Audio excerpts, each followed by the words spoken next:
Well, comes the weekend, and Michael Snyder is on tap right here in order to tell us what's happening in the movies this week. And tell him, Michael.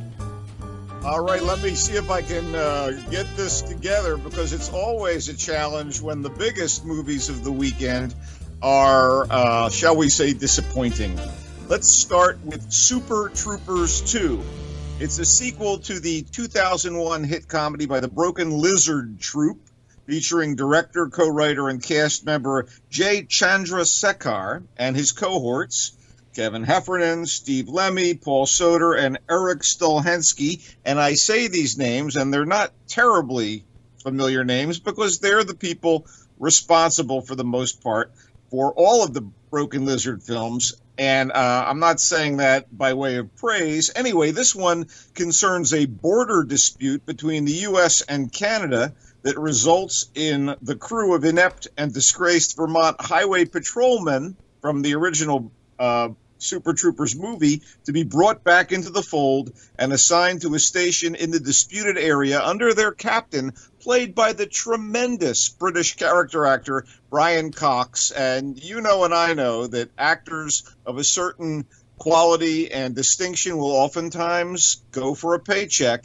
much like the Michael Caine syndrome, as we've discussed in the past. Well, no, that's British acting. They consider themselves professionals, and they're hired to do a job, and they do it. They don't question what the material is.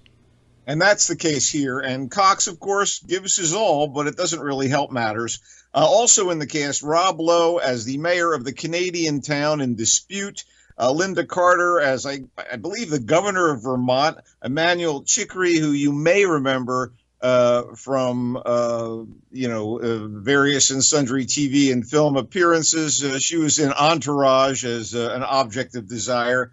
And Jim Gaffigan in a tiny role, apparently repeating something he did that was probably way more amusing in Super Troopers. The brow is so low here, it's a mustache. And, of course, all these highway patrolmen apparently love their mustaches. Anyway, Broken Lizard has made, among other movies, Club Dread, Beer Fest, and the Slammin' Salmon, and they are all notable for me, not finding their juvenile slapstick humor very amusing. And this new one is hackneyed, heavy-handed, crude, and tedious. Lots of obvious Canadian jokes. None of this makes for too much in the way of laughter. These guys definitely have their fans, though. You could say it's frat boy humor, but calling them sophomoric insults sophomores, and none of this is fresh, man. You see what I did there? Anyway, I'm not impressed with Super Troopers 2. Maybe someone is going to want to watch it. Maybe it's funnier if you watch it at home on TV down the road. I don't think so. Keeping the "oh no, this comedy isn't funny" thing going, Amy Schumer's new comedy, I Feel Pretty. She plays an insecure woman who wakes from a fall believing she is the most beautiful and capable woman on the entire planet, and then has to come to grips with reality. Let's put it that way.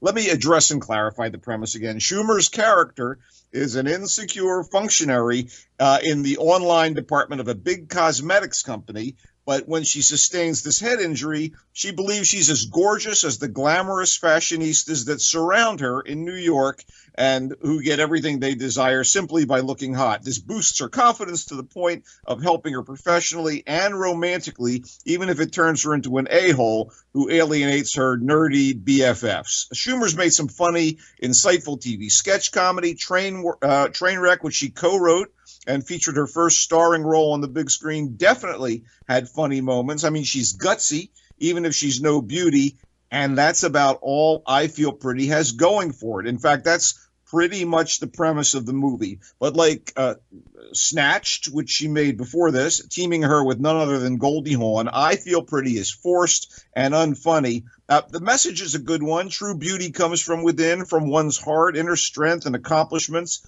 And to its credit, this does feature an amusing and committed performance by Michelle Williams as a squeaky-voiced cosmetics company heiress, and a nice turn by Rory Scovel as a decent guy who's unfazed by the Schumer character's obnoxious behavior and less than glamorous looks. But I, on the other hand, was not impressed, and a super corny, feel-good, overplayed climax didn't help.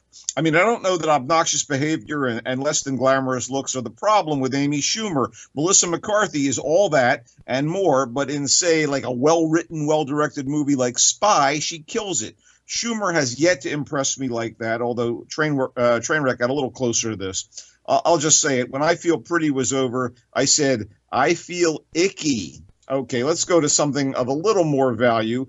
But in fact, it's a genre film and one that kind of has a lot of familiar elements, Ghost Stories. It's intriguing, creepy, and occasionally offers the sort of jump scares that people seem to demand in their horror movies these days, but not really as much of that. It's a tidy little British feature that links three archetypal tales of the supernatural together in what is almost an anthology, except the three minisodes end up serving a larger story about a debunker of the paranormal. The most recognizable actor in the cast is Martin Freeman, most recently one of the only white guys in Black Panther, and of course Dr. Watson in the Sherlock TV show, Bilbo in the Hobbit movies, and Tim in The Office UK. He's really good here. He's always really good.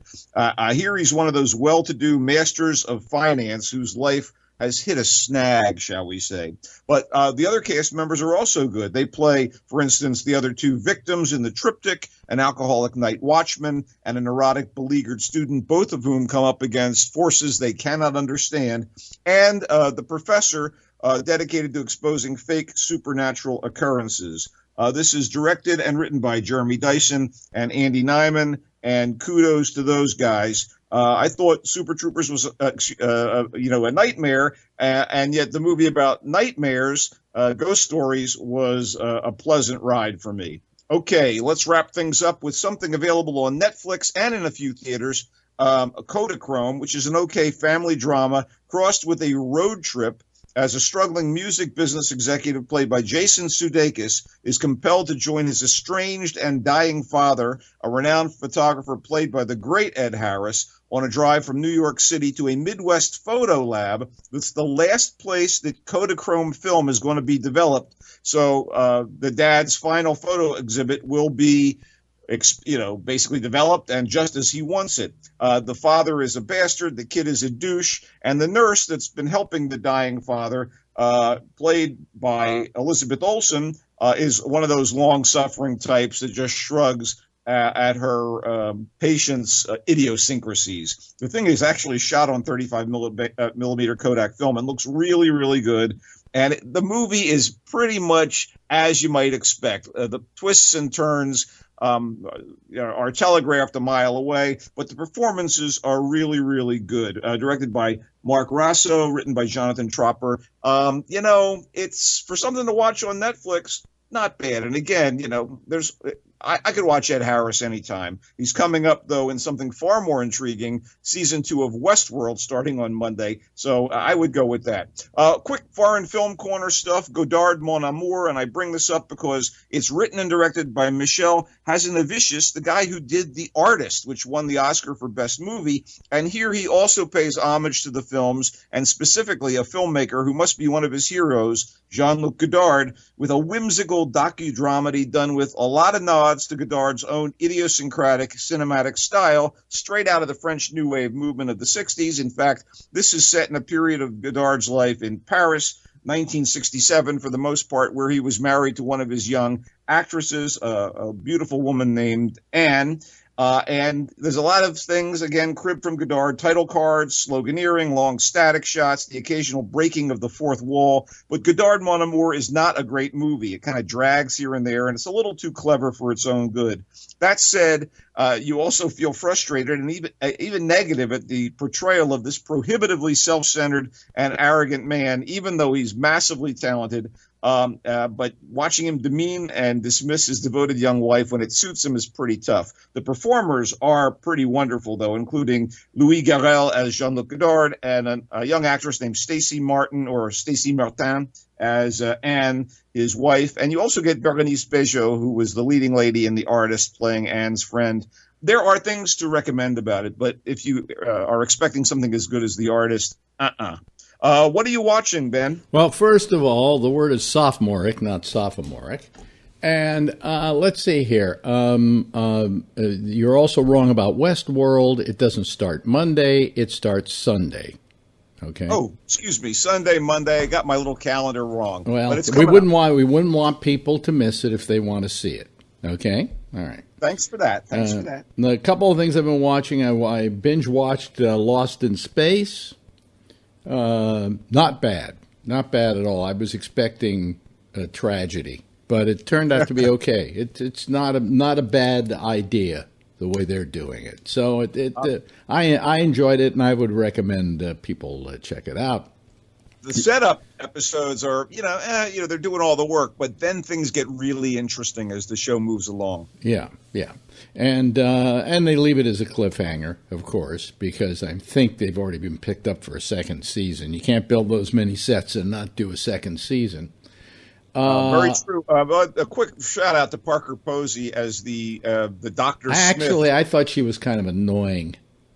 Well, you don't think that Jonathan Harris as Dr. Smith was annoying? Yes, but I think this is the worst thing I've ever seen Parker Posey do. Okay, yeah. I mean, because I expect more out of Parker Posey than what she does in this particular show. It's just, I don't know. It may have had something to do with the writing. I don't know. The kid who plays Will is pretty damn good. Yeah, it's okay. But anyway, it's not a great show, but it's okay. It's okay. And another thing I'm watching on Netflix, which does warrant people's viewing, is a thing called Wild Wild West, I think, or something like that? Wild Country. Wild Country, yeah, which is a documentary about the Rajneesh Bhagwan, whatever his name was, who went and basically took over an Oregon town. And I thought it was going to be so, and now I'm on getting into episode 3, and it really grabs you and keeps you there. So that's my suggestion. Rather amazing for sci-fi fans. The Expanse continues into, I guess, its 3rd season. Who cares? Love the show. Who cares? Love the show. Who cares? That best hard science fiction on television. Who cares? Many care. Who cares? Not many care. Some care. It's not a big show. It does okay, but it's not a big show. Just a great show. But anyway, you just like anything that you invested time in, and I can't trust your taste anymore. So because I've been watching The Terror, which you said is just terrific, right? It is, and it's not. It's okay. It's okay, but it's not great. It's not great. You complained about Game of Thrones for years, and then you finally sat down. No. I never complained about Game of Thrones. I just said that a lot of it was incomprehensible.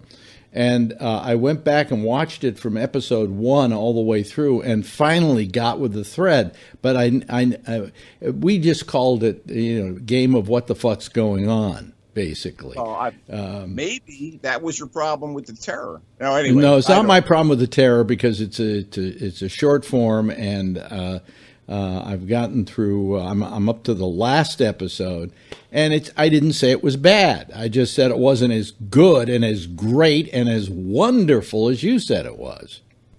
Well, one of these days you'll sit down with The Expanse and realize how good. I don't even want to start.